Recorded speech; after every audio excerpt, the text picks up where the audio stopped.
Hi, I'm former California State Legislator Eric Linder, and on behalf of Autism Behavior Services, this is a video on how you can vote in 2020. So it's 2020, a big election year, and election day is coming up fast.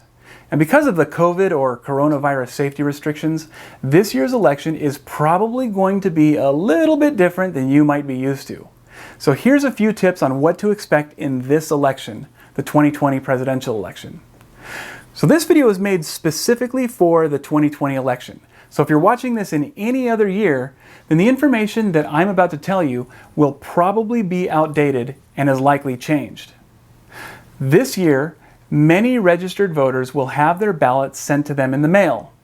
Ballots will likely begin arriving in our mailboxes in the first week of October. And this is to keep people safe from COVID-19 or coronavirus. And when you get your ballot, you can vote for any candidate that you think is best by marking your ballot. Many races, like the office of the president, for example, allow you to only vote for one candidate. But there are some races at the local level that allow you to vote for more than one candidate. And your ballot might have other things you can vote for, like local bond measures or candidates for local offices. You can vote for whatever and whoever you think is best for you and your community. In fact, even if you don't think that you have enough information about an issue or a candidate, you don't have to vote at all for that candidate or issue. You can skip it and leave it blank if you want to. That's your right. Now on your ballot, you'll probably see instructions on how to mark your ballot. Make sure to understand and follow these instructions so that your vote gets properly counted. Once you have marked your ballot, put it in the envelope that came with your ballot, the one that's addressed to your county elections office. Now you'll need to sign your name on the outside of that envelope. If you usually use a stamp or mark an X to sign your name, that is how you should sign this envelope. Now in order for your vote to be counted, you must mail it in on or before Election Day. This year, Election Day falls on Tuesday, November 3rd. You can mail your ballot anytime before that day. And if you don't want to put your ballot in the mail, you can also drop it off in an election drop box anytime before November 3rd. If you have any questions or need any help whatsoever, you can always ask the helpful people that work at your local elections office. It's usually really easy to find your local elections office. Most of the time, you can use a search engine to search the internet, like Google, and search for elections office and then the name of the city or the town that you live in.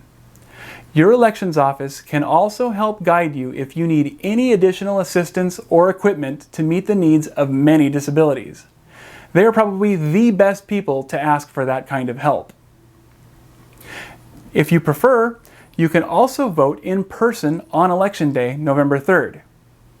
And sometimes you can even vote in person in the days and weeks before November 3rd.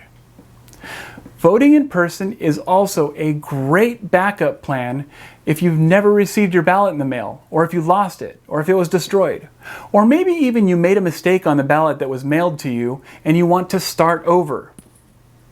Don't worry, it's okay. All you have to do is vote in person instead. It's your right to vote in person. But you will need to know where your polling place is. Polling place is where you need to go in order to vote in person. You can also ask the helpful people at your elections office for help locating your polling place, or they can help you find out where you can go to vote early. You can also ask them for help finding a polling place with accessible equipment. Now, November 3rd is the last day that you can vote this year. Polling places are changing to keep voters safe from COVID-19. Before you leave your home to vote, check to make sure that you are going to the right polling place. Your polling place might not be in the same place as it has been before. And finally, I picked some words that you might see or hear when you're voting or learning about the people and issues that you might be voting for. Like absentee voting. Absentee voting is when you don't have to go to a polling place to vote. You can vote through the mail instead. That's called absentee voting. A ballot. A ballot is a list of different options of who and what you can vote for. A candidate. A candidate is someone who's running for office. Congress. Congress are people that are elected to the U.S. government that make laws. Congress has two parts. They have the Senate and they have the House of Representatives. The Constitution. The Constitution is a list of the most important laws in America. It says that every American has rights that can't be taken away from them. Debate. A debate is an event when a group of candidates get together and talk about their ideas to each other and the voters who are watching. They try and show why they should win the election or why you should vote for them. Political parties. Political parties are groups of elected officials that believe in similar ideas and work together to accomplish them. We have two main political parties in America, the Republicans and Democrats. But there are some others too, like independents and libertarians or the Green Party. Early voting. Early voting is when polling places are open in the days and weeks before Election Day.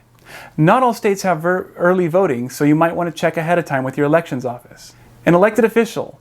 An elected official is a person picked by voters to lead a part of the government.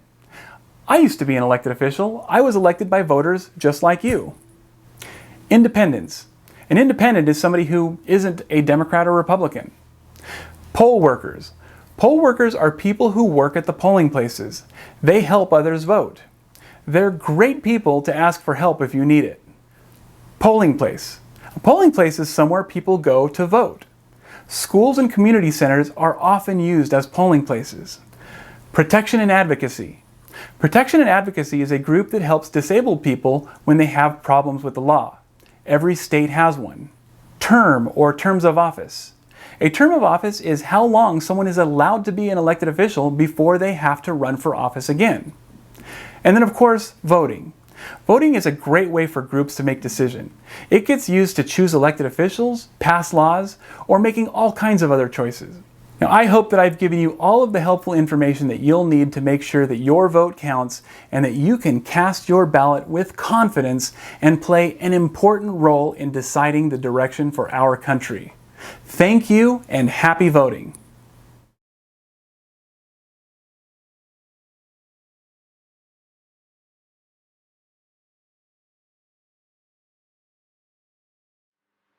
If you like this video, please take a moment and subscribe to our channel.